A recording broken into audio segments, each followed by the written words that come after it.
കൂട്ടുകാരെ, എല്ലാവർക്കും നിജോസ് വേൾഡിൻ്റെ പുതിയൊരു വീഡിയോയിലേക്ക് സ്വാഗതം. എല്ലാവരും സുഖമായിട്ടിരിക്കുന്നെന്ന് വിശ്വസിക്കുന്നു. ഞങ്ങളിവിടെ സുഖമായിട്ടിരിക്കുകയാണ്. അപ്പോൾ എല്ലാവരും സന്തോഷത്തോടെയും ആരോഗ്യത്തോടെയും ഒക്കെ ഇരിക്കുക കേട്ടോ. ഇന്നത്തെ വീഡിയോയിൽ ഞാൻ സംസാരിക്കുന്നത് നമ്മൾ പ്രഗ്നൻ്റ് ആകുമ്പോഴേക്കും ഇംപ്ലാന്റേഷൻ കഴിഞ്ഞിട്ട് വളരെ എളുപ്പത്തിൽ തന്നെ നമ്മൾക്ക് ഉണ്ടാകുന്ന പ്രഗ്നൻസി വജൈനൽ ഡിസ്ചാർജിനെ പറ്റിയിട്ടാണ്. ഓൾറെഡി ഒരുപാട് വീഡിയോസ് നമ്മുടെ വജൈനൽ ഡിസ്ചാർജിനെ പറ്റിയിട്ട് ചെയ്തിട്ടുണ്ട്. പക്ഷെ ഒരുപാട് പേർക്ക് ഇപ്പോഴും ഒരു ക്ലാരിഫിക്കേഷൻ കൃത്യമായിട്ട് ഈ വിഷയത്തിൽ കിട്ടിയിട്ടില്ല. അപ്പോൾ ഞാൻ കുറച്ച് ഇമേജസ് ഒക്കെ ഇന്റർനെറ്റിൽ നിന്ന് എടുത്തിട്ടുണ്ട്. അതെല്ലാം കൂടി കമ്പൈൻ ചെയ്തിട്ട് ഞാൻ ഇവിടെ വീഡിയോ അപ്ലോഡ് ചെയ്യാം. അപ്പോൾ നിങ്ങൾക്ക് കുറേയും കൂടി യൂസ്ഫുൾ ആയിട്ട് പ്രഗ്നൻസിയുടെ വജൈനൽ ഡിസ്ചാർജ് എങ്ങനെ ഉണ്ടാകും എന്ന് മനസ്സിലാവും കേട്ടോ.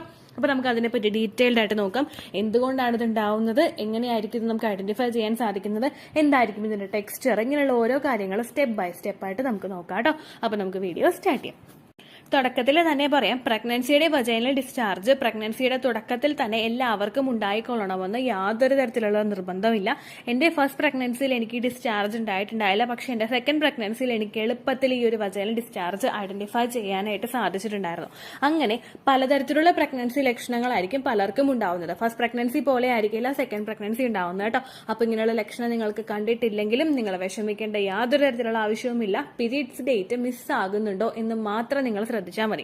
ഇൻ കേസ് നിങ്ങൾക്ക് പീരിയഡ്സ് ഡേറ്റ് തന്നെ ബ്ലീഡിംഗ് ഉണ്ടാവുന്നുണ്ടെങ്കിലും ആ ബ്ലീഡിങ്ങിന്റെ അളവ് എങ്ങനെയാണെന്നും കൂടി നിങ്ങൾ ശ്രദ്ധിക്കണം. കാരണം ഒരുപാട് പേര് പറയുന്നുണ്ട് ചെറിയ സ്പോട്ടിംഗ് ഉണ്ടായി, അല്ലെങ്കിൽ 1 day ബ്ലീഡിംഗ് ഉണ്ടായി, പക്ഷെ ടെസ്റ്റ് ചെയ്ത് നോക്കിയപ്പോഴേക്കും പ്രഗ്നൻസി ആയി എന്ന് പറയുന്ന ഒരുപാട് പേരുണ്ട്. അപ്പൊ നമുക്ക് പീരിയഡ്സിനെ പോലും ഫുള്ളായിട്ട് ട്രസ്റ്റ് ചെയ്യാനായിട്ട് ഇന്നത്തെ ഒരു ലൈഫ് സ്റ്റൈലിൽ നമുക്ക് സാധിക്കുന്നില്ല. അപ്പൊ അതുകൊണ്ട് നിങ്ങൾ മസ്റ്റ് ആയിട്ട് ശ്രദ്ധിക്കുക. വീഡിയോ ഈ ഒരു ലക്ഷണം കാണുന്നുണ്ടോ എന്ന് ശ്രദ്ധിക്കുക. ഇല്ലെങ്കിൽ പീരിയഡ്സ് എങ്ങനെയാണ് വരുന്നതെന്ന് നിങ്ങൾ നോക്കുക കേട്ടോ. പ്രഗ്നന്റ് ആകുന്ന സമയത്ത് നമുക്ക് വജൈനയിൽ നിന്ന്, അതായത് നമ്മുടെ യോനിയിൽ നിന്ന് ഡിസ്ചാർജ് ഉണ്ടാകും. ലുക്കോറിയ എന്നുള്ള ഒരു പേര് ഇതിനെ വിശേഷിപ്പിക്കുന്നുണ്ട്. അതിൽ പറയുന്നത് നമുക്ക് പ്രഗ്നന്റ് ആകുന്ന സമയത്തുണ്ടാകുന്ന വജൈനൽ ഡിസ്ചാർജിനെ പറ്റിയിട്ടാണ്. ഇവിടെ ലുക്കോറിയ നമുക്ക് അനുഭവപ്പെടുമ്പോഴേക്കും അതിന്റെ ടെക്സ്ചറിൽ വ്യത്യാസം ഉണ്ടാകും. സാധാരണയായിട്ട് നമ്മുടെ മെൻസ്ട്രൽ സൈക്കിൾ, നമ്മുടെ പീരിയഡ്സിന്റെ ഫസ്റ്റ് ഡേ മുതൽ നമുക്ക് തുടങ്ങിക്കഴിഞ്ഞാൽ പീരിയഡ്സ് നിന്നതിന് ശേഷം നമുക്ക് ചെറുതായിട്ടൊരു വജൈനൽ ഡിസ്ചാർജ് ഉണ്ടാകും.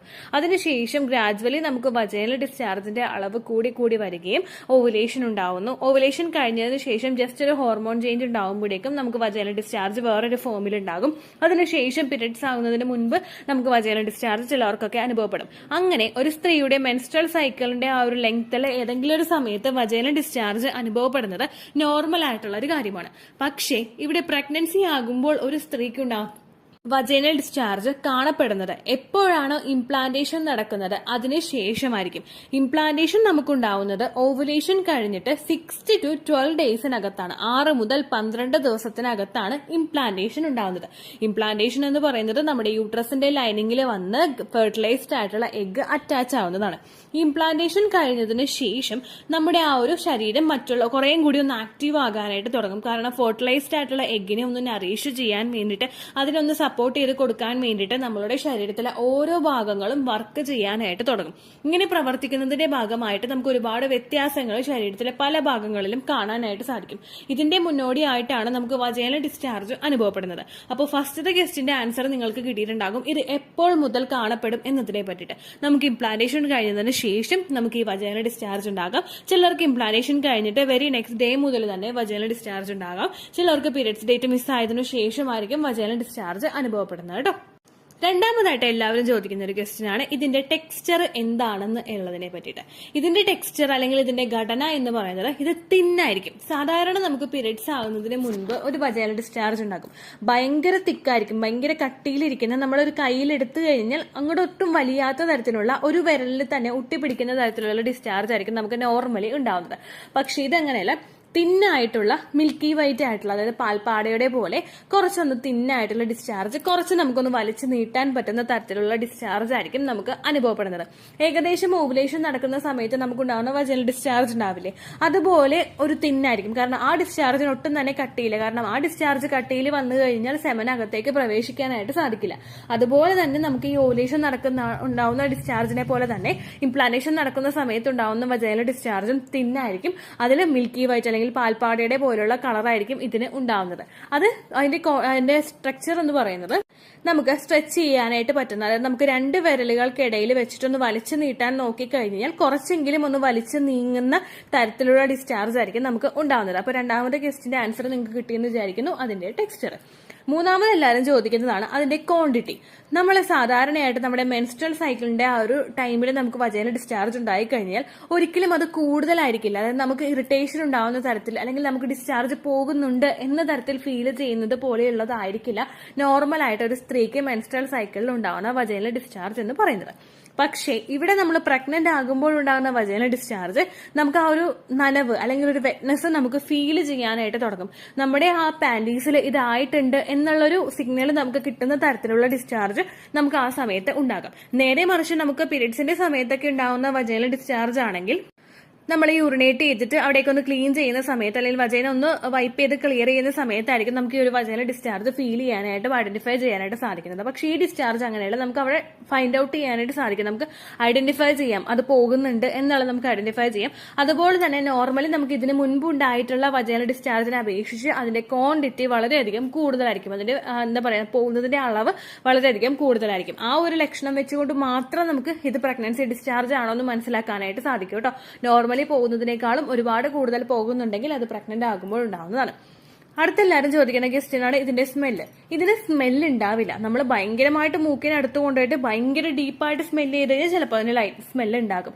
പക്ഷേ മറ്റതിനെ അപേക്ഷിച്ച് അല്ലെങ്കിൽ നമുക്ക് ഇൻഫെക്ഷൻ ആവുന്ന സമയത്തോ അല്ലെങ്കിൽ ഫൗൾ സ്മെല്ലോട് കൂടിയിട്ടുള്ളതോ അങ്ങനെയുള്ള ഒരു വജൈനൽ ഡിസ്ചാർജ് ആയിരിക്കില്ല പ്രഗ്നന്റ് ആകുന്ന സമയത്ത് ഒരു സ്ത്രീക്ക് അനുഭവപ്പെടുന്ന വജൈനൽ ഡിസ്ചാർജ് എന്ന് പറയുന്നത്.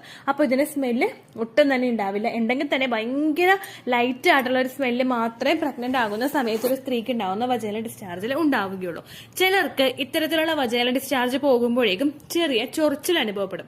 ചൊറിച്ചിലുണ്ടാവാനായിട്ടുള്ള കാരണം നമുക്കവിടെ വെറ്റ്നസ് ഫീൽ ചെയ്യുമ്പോൾ അല്ലെങ്കിൽ ഒരു നനവ് ഫീൽ ചെയ്യുമ്പോഴേക്കും അതിന്റെ ഭാഗമായിട്ടായിരിക്കും നമുക്ക് ചൊറിച്ചിൽ അനുഭവപ്പെടുന്നത്. അതൊരിക്കലും അസഹനീയമായിട്ടുള്ളതോ അല്ലെങ്കിൽ നമുക്ക് ബേണിംഗ് സെൻസേഷൻ അല്ലെങ്കിൽ പുകച്ചിൽ ഉണ്ടാക്കി തരുന്നതോ ഒക്കെ പോലുള്ള ഇറിറ്റേഷൻ ആയിട്ടുള്ള ഡിസ്ചാർജ് ആയിരിക്കില്ല പ്രഗ്നന്റ് ആകുന്ന സമയത്ത് നമുക്ക് നോർമലി ഫീൽ ചെയ്യുന്ന ഡിസ്ചാർജ് എന്ന് പറയുന്നത് കേട്ടോ. അപ്പൊ അങ്ങനെയും നമുക്ക് ഇതിനെ ഐഡന്റിഫൈ ചെയ്യാനായിട്ട് സാധിക്കും. ഇനി ഇങ്ങനെ ഉണ്ടാവാനായിട്ടുള്ള പ്രധാനപ്പെട്ട റീസൺ എന്താണെന്ന് നമുക്ക് നോക്കാം. നമ്മൾ പ്രഗ്നന്റ് ആകുന്ന സമയത്ത് ആ പ്രഗ്നൻസി നോക്കുമ്പോഴേക്കും നമ്മൾ ഈസ്ട്രജൻ ഹോർമോൺ ശരീരത്തിൽ കൂടുമ്പോഴേക്കും അതിന്റെ ഭാഗമായിട്ട് ഓവുലേഷൻ ഡിസ്ചാർജ് ഉണ്ടാക്കും. പ്രൊജസ്ട്രോൺ ഹോർമോണിന്റെ മെഡിസിൻ നമ്മൾ എടുക്കുമ്പോഴേക്കും അതിന്റെ ഭാഗമായിട്ട് വജൈനൽ ഡിസ്ചാർജ് ഉണ്ടാകും. പ്രഗ്നന്റ് ആകുന്ന ഒരു സ്ത്രീയെ സംബന്ധിച്ചിടത്തോളം അവളുടെ ശരീരത്തിൽ ഈസ്ട്രജൻ ഹോർമോണും പ്രൊജസ്ട്രോൺ ഹോർമോണും ഒരേപോലെ തന്നെ ഇൻക്രീസ് ആകും. കാരണം പ്രഗ്നൻസി സർവൈവ് ചെയ്ത് മുൻപോട്ടേക്ക് പോകണമെങ്കിൽ ഈസ്ട്രജനും പ്രൊജസ്ട്രോണും ഈക്വലി ഇമ്പോർട്ടന്റ് ആണ്. അങ്ങനെ ഈ രണ്ട് ഹോർമോൺസും ഇൻക്രീസ് ആവുന്നതിന്റെ ഭാഗമായിട്ട് ഈ രണ്ട് ഹോർമോൺസും വജൈനൽ ഡിസ്ചാർജ് ഉണ്ടാക്കുന്നതിന്റെ ഭാഗമായിട്ടും നമുക്ക് പ്രഗ്നൻസിയുടെ സ്റ്റാർട്ടിംഗ് സ്റ്റേജിൽ തന്നെ ഇത്തരത്തിലുള്ള ബുദ്ധിമുട്ട് ഫീൽ ചെയ്യാം. രണ്ടാമത്തെ റീസൺ എന്ന് പറയുന്നത് നമ്മുടെ സെർവിക്സിലോട്ടുള്ള ബ്ലഡ് സർക്കുലേഷൻ കൂടുന്നത്. സെർവിക്സ് കൂടുതൽ ആക്റ്റീവ് ആയിട്ടിരിക്കുന്നതും സെർവിക്സിലോട്ടുള്ള ബ്ലഡ് സർക്കുലേഷൻ കൂടുന്നതും കൂടുതൽ ബാക്ടീരിയാസ് നമ്മളുടെ ശരീരത്തിനകത്തേക്ക് കടക്കുന്നത് പ്രിവെന്റ് ചെയ്യാനൊക്കെ വേണ്ടിയിട്ട് സഹായിക്കുന്നു. അത് മാത്രമല്ല ഒരു സ്ത്രീ പ്രഗ്നന്റ് ആകുമ്പോഴേക്കും അവളുടെ തലമുടി മുതൽ കാലിന്റെ ആ നഖം വരെയുള്ള ഭാഗത്ത് ചേഞ്ചസ് ഉണ്ടാകും എന്നാണ് പറയുന്നത്. അപ്പൊ അതിന്റെ ഭാഗമായിട്ടും ശരീരത്തിലെ ബ്ലഡ് സർക്കുലേഷൻ കൂടുന്നതിന്റെ ഭാഗമായിട്ടും നമുക്ക് സെർവിക്കൽ മ്യൂക്കസ് പോലുള്ള വജൈനൽ ഡിസ്ചാർജ് അനുഭവപ്പെടാട്ടോ. ഇതൊക്കെയാണ് മെയിൻ ആയിട്ട് ഇതുണ്ടാവാനായിട്ടുള്ള റീസൺസ്. അപ്പോൾ ഓൾമോസ്റ്റ് നമ്മളുടെ ആ പ്രഗ്നൻസിയുടെ സമയത്തുണ്ടാകുന്ന വജൈനൽ ഡിസ്ചാർജിന്റെ എല്ലാ ടേമും നമ്മൾ ക്ലിയർ ചെയ്തിട്ടുണ്ട്. അതിന്റെ റീസൺ എന്താണെന്ന് നമ്മൾ നോക്കി, ക്വാണ്ടിറ്റി എങ്ങനെയാണെന്നും അതിന്റെ ടെക്സ്ചർ എന്താണെന്നും അങ്ങനെയുള്ള ഒരുപാട് കാര്യങ്ങൾ നമ്മൾ നോക്കി. സപ്പോർട്ടീവ് ആയിട്ടുള്ള ഇമേജസ് ഞാൻ കൊടുത്തേക്കാം. നമ്മൾ നെറ്റിൽ നിന്ന് അധികം ഇമേജസ് യൂസ് ചെയ്ത് കഴിഞ്ഞാൽ കോപ്പിറൈറ്റ് സ്ട്രൈക്ക് വരാനായിട്ട് സാധ്യതയുണ്ട്. എങ്കിലും കുറച്ച് ഇമേജസ് എനിക്ക് കിട്ടുന്നതനുസരിച്ച് ഞാൻ ഇവിടെ അറ്റാച്ച് ചെയ്ത് കൊടുക്കാം. നിങ്ങൾക്ക് ശരിക്കും ലൈവ് ആയിട്ടുള്ള ഒരു വീഡിയോ കാണണമെങ്കിൽ pregnancy discharge choose world live demo എന്ന് ടൈപ്പ് ചെയ്ത് കഴിഞ്ഞാൽ നിങ്ങൾക്ക് ആ വീഡിയോ ലഭിക്കുന്നതായിരിക്കും. എനിക്ക് പ്രഗ്നൻസിയിൽ ഉണ്ടാവുന്ന വജൈനൽ ഡിസ്ചാർജ് ഒക്കെ ജോയിൻ ചെയ്തിട്ട് ഞാനൊരു വീഡിയോ ക്രിയേറ്റ് ചെയ്ത് വെച്ചിട്ടുണ്ട്. അപ്പോൾ നിങ്ങൾക്ക് ഒരുപാട് യൂസ്ഫുൾ ആയിരിക്കും ആ ഒരു വീഡിയോ. അത് നിങ്ങൾ കണ്ടു നോക്കാം കേട്ടോ. തുടക്കത്തിലേ പറഞ്ഞതുപോലെ ഈ ഡിസ്ചാർജ് നിങ്ങൾക്ക് ഇല്ലെങ്കിലും നിങ്ങൾ ഒട്ടും തന്നെ ടെൻഷൻ അടിക്കേണ്ട ആവശ്യമില്ല. ചിലർക്ക് ഫസ്റ്റത്തെ ട്രൈമസ്റ്റർ തീരാറാകുന്ന സമയത്തൊക്കെ ആയിരിക്കും കേട്ടോ ഇങ്ങനെയുള്ള ഡിസ്ചാർജ് കാണുന്നത്. അപ്പോൾ ടെൻഷൻ ആവേണ്ട യാതൊരു തരത്തിലുള്ള ആവശ്യവുമില്ല. അപ്പോൾ ഇത്രയേ ഉള്ളൂ വീഡിയോ. എന്തെങ്കിലും സംശയം ഉണ്ടെങ്കിൽ നിങ്ങൾ കമൻസിൽ ചോദിക്കുക. പണ്ടത്തെ വീഡിയോയ്ക്ക് കമൻസ് ഇടുന്നവർക്ക് റിപ്ലൈ കിട്ടുന്നില്ലെങ്കിലോ നമ്മൾ തമ്മിൽ ഓൾറെഡി ഒരു കോൺവെർസേഷൻ ഉണ്ടായിട്ടും അതിന്റെ കണ്ടിന്യൂഷൻ ആയിട്ട് നിങ്ങൾക്ക് റിപ്ലൈ കിട്ടിയിട്ടില്ലെങ്കിലോ ലേറ്റസ്റ്റ് ആയിട്ട് ഞാൻ ഏത് വീഡിയോ ആണ് അപ്ലോഡ് ചെയ്യുന്നത് അതിന് താഴെ കമന്റ് ഒന്ന് കോപ്പി പേസ്റ്റ് ചെയ്യാനായിട്ട് ശ്രദ്ധിക്കുക കേട്ടോ. അതുപോലെ ഓവുലേഷൻ ഡേറ്റ് കാൽക്കുലേറ്റ് ചെയ്ത് തരാനായിട്ട് റിക്വസ്റ്റ് ചെയ്യുന്നവർ എത്രയാണോ നിങ്ങളുടെ കൃത്യം സൈക്കിൾ ലെങ്ത് അത് മെൻഷൻ ചെയ്യാനായിട്ട് ശ്രദ്ധിക്കുക.